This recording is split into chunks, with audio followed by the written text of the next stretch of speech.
আসসালামু আলাইকুম এভরিওয়ান। আশা করি সবাই ভালো আছেন, সুস্থ আছেন, যে যেখানেই আছেন না কেন। তো আমি একটু শপিংয়ে যাব আমার বোনের মেয়ের সাথে।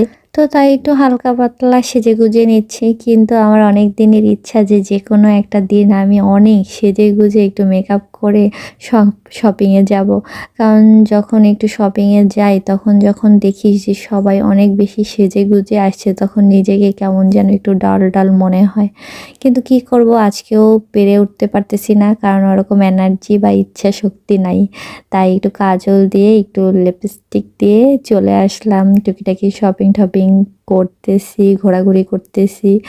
তো এর ভিতরে সন্ধ্যা হয়ে গেছে, মাগরিবের আজান দিয়ে দেবে। তো আমাদের একদম গলা শুকিয়ে গিয়েছিল।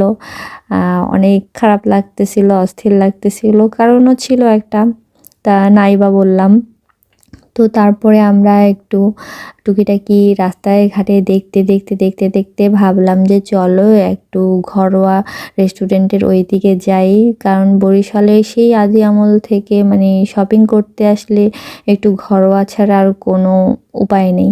তো আজকে অনেক বছর পরে আবার এখানে চলে আসলাম, দেখি এখানে এখন খাবার দাবারের কোয়ালিটি কেমন, কি ভালো আছে না মন্দ আছে। তাই একটু খেয়ে দেখব যে কি অবস্থা, এখন এটা রেপুটেশন কি অবস্থায় আছে। এমনি দেখা যায় যে রোজার দিনে ইফতারিতে হালিম বা রাতের বেলা দু এক সময় আমি আর আমার হাজব্যান্ড বা দুপুরবেলা একটু বিরিয়ানি টিরানি নিয়ে খাওয়া হয়, বাট নর্মাল অন্য কিছু খাওয়া হয় না। তো যা কেনাকাটা করেছি অর্ডার দেওয়ার পরে কি করব, বসে বসে লিপ গ্লস লাগাচ্ছি। আর কাজল কিনেছিলাম একটা ব্লু কাজল, সেটাও একটু দিয়ে দেখতেছি যে কেমন, বাট আমার চোখে ব্ল্যাক কাজল ছিল তো তাই ওইভাবে বোঝা যাচ্ছিল না। কি করব, টাইম পাস করতেছি।